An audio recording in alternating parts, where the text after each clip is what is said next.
अपनी एनर्जी को बचाओ, सही जगह खर्च करो। भोग विलास से भी बचो, क्योंकि भोग विलासों में आपकी एनर्जी ही वेस्ट होती है और कुछ नहीं होता। आपको लगता है कि बड़ा सुख मिल रहा है, मिलता नहीं है, आता नहीं है सुख, जाता है, जाता है। आप गवा रहे हैं, पा कुछ नहीं रहे हैं। पाने का तो केवल एक भ्रम है कि आपको सुख मिला, ये भ्रम है, मिलता मिलता नहीं है, केवल आपकी एनर्जी जाती है। लेकिन माया इतनी प्रबल है भगवान की कि भोग विलास ने आज व्यक्ति को इतना अंधा बना रखा है कि लोग उसके बिना रह ही नहीं पाते। यही तो ईश्वर की माया है। लोग समझ कहां पा रहे हैं कि हमारे लिए क्या सही है, क्या गलत है। ये चीज एक हद तक सही है। विवाह हुआ है, आप अपना एंजॉय करो, आनंद से रहो, लेकिन सदा उसी भोग विलास की ओर बढ़ना, सदा अपना मन उसी स्त्री पुरुष में लगाना, ये गलत है। अब मन लगा है ना, अब हटाओ, हटाओ मन को। वो कछुआ होता है ना, कछुआ समय अनुकूल देखता है तो पांव बाहर कर लेता है, हाथ बाहर कर लेता है और मुंह बाहर कर लेता है, चलता है ऐसे ऐसे। और जब वो देखता है कि कुछ गड़बड़ है तो सारा चीज से कोड़ लेता है, हाँ या ना, अंदर की तरफ कर लेता ना। आप जानते हैं ना कछुए को, वो अंदर कर लेता है ना। क्या होता है, जब उसके हाथ पांव मुंह बाहर था वो बहिर्मुखी था, जब उसका अंदर हुआ हाथ पांव तो वो अंतर्मुखी हो गया। आप बहिर्मुखी बनो, पर कुछ टाइम के लिए। सदा बहिर्मुखी मत रहना, नुकसान हो जाएगा आपका। अंतर्मुखी बनो। क्या बनो? जोर से, अंतर्मुखी। अब ना बेटा ऐसा है कि थोड़ा समेटो अपनी इच्छाओं को। उम्र हो रही है, कब तक और कितना, कब संतुष्टि मिलेगी तुम्हें? आज तक कोई संतुष्ट, रावण संतुष्ट हुआ क्या? हुआ होता तो सीता मां को काहे चुराता? सोने की लंका में रहने वाला रावण, रावण की पत्नी मंदोदरी तो है, लेकिन मंदोदरी के अतिरिक्त हजारों पत्नियां हैं रावण की।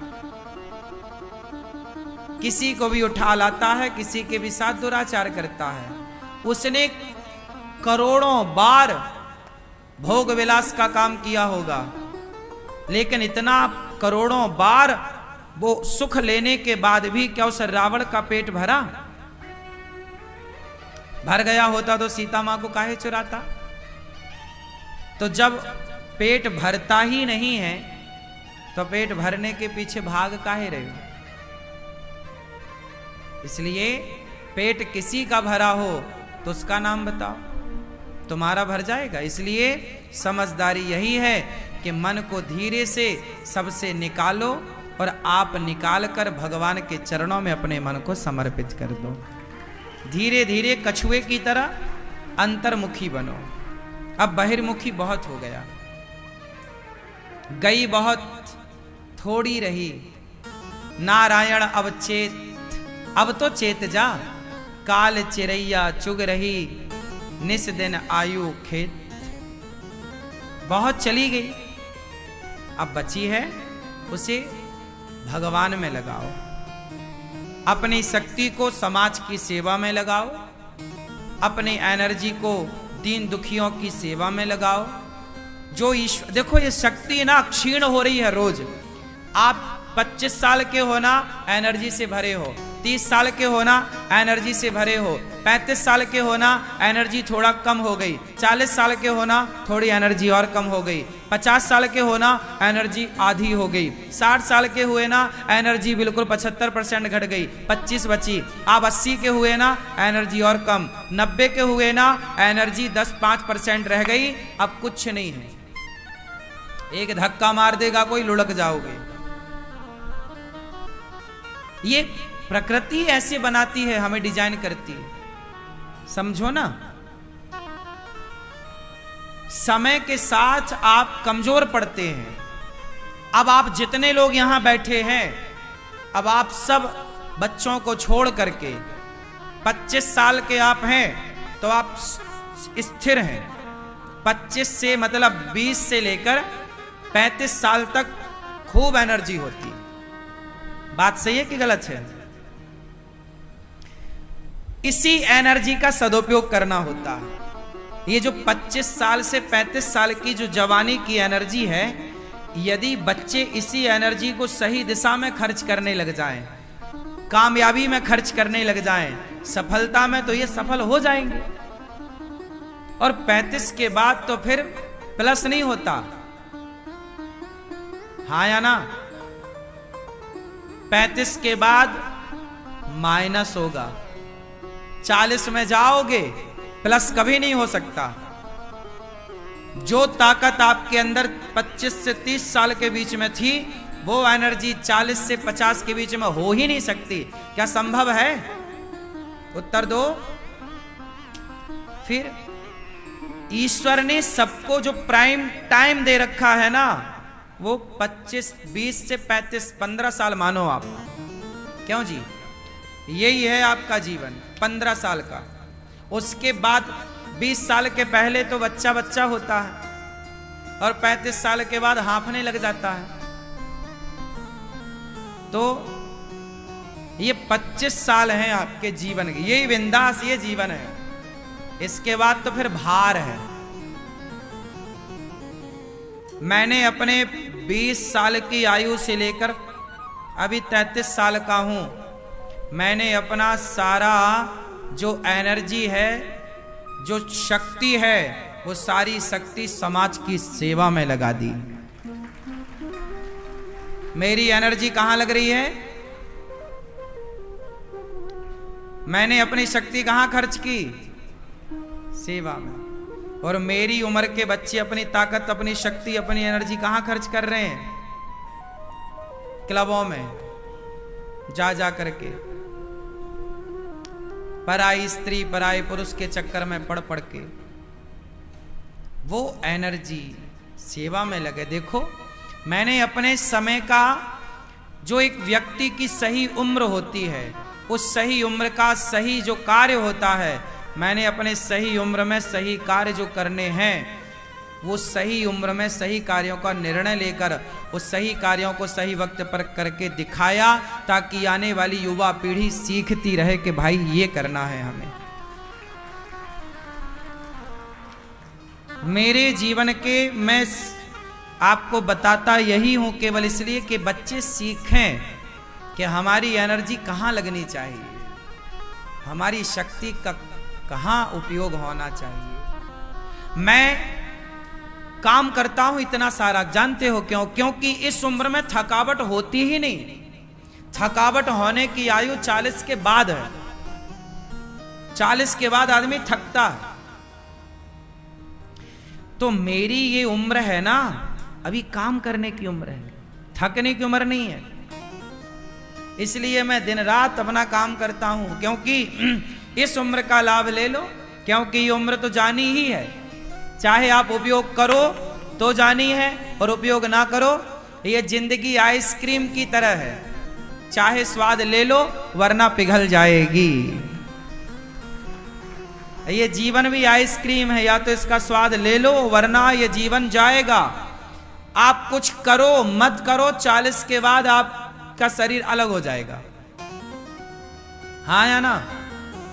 तो उसके पहले का जो काम है, आप बहुत बड़ा जो आपको काम करना है, कर लो इस उम्र में। यही उम्र का सदुपयोग है। और ये मेरे उम्र के लड़के ना मेरे पे हंसते हैं, मुझे बड़ा इन पे हंसना आता है कि बेटा तुम्हारी उम्र में जो तुम कर रहे हो ना, ये सब हमने अपना अलग ही काम किया है। हमारी उम्र का हमने सदुपयोग किया है, और इस बात से आप कोई इनकार कर सकता है?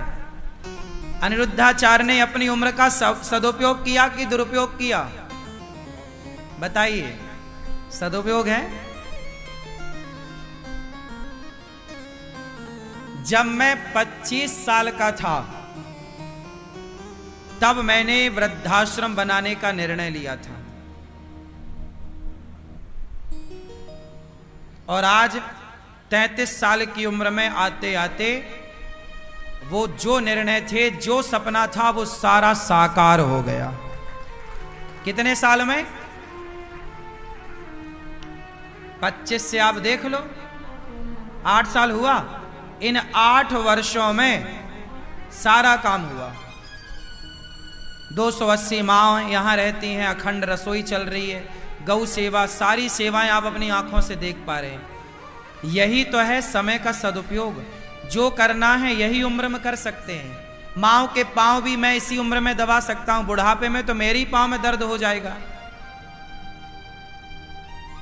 तो मैं कोई आपसे अलग थोड़ी हूं भाई। शरीर तो जैसा आपका है वैसे ही मेरा है। बस मैंने अपने शरीर को एक अलग खान पान से मेंटेन कर रखा है कि मेरे शरीर, मेरी इंद्रियां, मेरा मन मेरे कंट्रोल में रहना चाहिए। मैंने अपने शरीर पर काम किया है। काम क्या किया है? मैं, आजकल के लड़के भी काम करते, दिन भर उठाते रहते हैं, ये बॉडी बना रहे हैं। ये बॉडी तुम चमड़ा जोड़ के करोगे क्या? तुम तो चमड़ा जोड़ रहे हो ना। चमड़े से क्या होगा? चमड़ा तो ऑलरेडी है। अरे जोड़ना है, दिमाग जोड़ो। तुम चमड़ी बढ़ाने में लगे हो, इससे काम ना होगा। आप अपने शरीर को अपने अनुकूल, क्या तुम्हारी इंद्रियां तुम्हारे कंट्रोल में हैं? यदि कंट्रोल में हैं तब तो आप तैयार हैं कुछ बड़ा करने के लिए। यदि आपकी इंद्रियां आपके कंट्रोल में नहीं है तो आपसे कोई बड़ा काम नहीं होगा। बड़ा काम करने के लिए बड़ी तैयारी चाहिए। बोलो हां।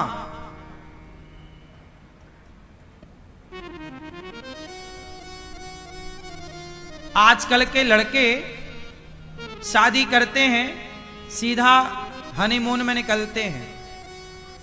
हाँ या ना? महीने 2 महीने तो पता ही नहीं होता कहां होते हैं। मेरा विवाह जब हुआ तो मेरे विवाह के पहले कथा लग चुकी थी, तारीख में दे चुका था कि आपके यहाँ के मैं कथा करूंगा। उस समय मैं गांव में जा करके कथाएं करता था। तो मेरे विवाह के पहले कथा लग चुकी थी, उसके बाद विवाह की तारीख फाइनल हुई। तो विवाह हुआ और विवाह के चौथे दिन मुझे जाना था। हाथ की मेहंदी नहीं छूटी, मैं अपने काम के लिए निकल गया। विवाह के कुछ ही दिनों में मैंने अपने काम को सबसे ऊपर रखा है। काम सबसे पहले। काम जब आप काम को सर्वोपरि रखते हैं तो वह काम आपको कामयाब कर देता है, सफल बना देता है। काम को आप फर्स्ट में रखिए।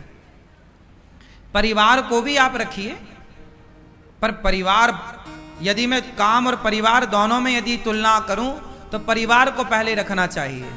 लेकिन मैं आपको सिर्फ ये बात बताना चाह रहा हूं कि मेरे जीवन में मैंने जिस उम्र में आज के लड़के अपना ऐशो आराम की जिंदगी में विश्वास करते हैं, उस समय मैंने सारे ऐशो आराम छोड़ के और अपनी मेहनत में ध्यान रखा, काम में ध्यान रखा।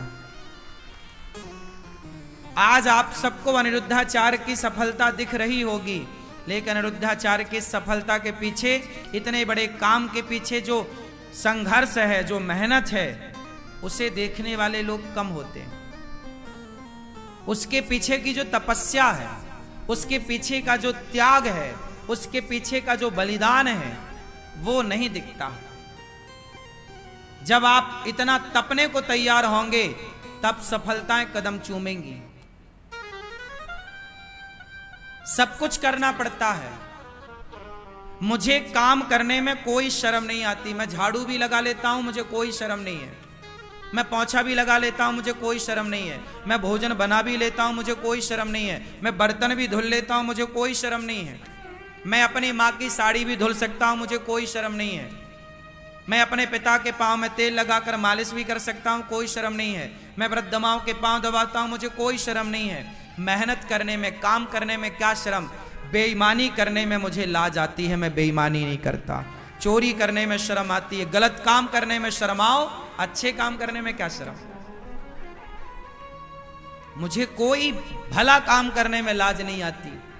मैं सारे काम करने को, मैं नाली तक साफ कर लेता हूं। कबाड़ है, गंदी पड़ी है, कचरा भरा है, पानी भरा गंदा, नाली साफ करनी पड़े, मैं तुरंत तैयार हो जाता हूं नाली साफ कर, चलो मैं करता हूं। काम तो काम है ना।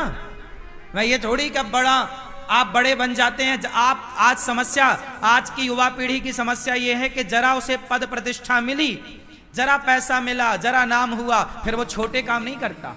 एक बार आदमी बड़ा बनता है फिर छोटा नहीं बनता। जबकि हनुमान जी इतने बड़े हैं पर लंका गए तो छोटे से बन करके गए। सीखो मसक समान रूप कपिधरी, अति लघु रूप पवन सुत लीन्हा। छोटे बनने में बड़ा मजा है, बड़ा सुख है। जो छोटा बन सकता है वही बड़ा बन सकता है, जो छोटा नहीं बन सकता वो बड़ा कभी नहीं बन सकता।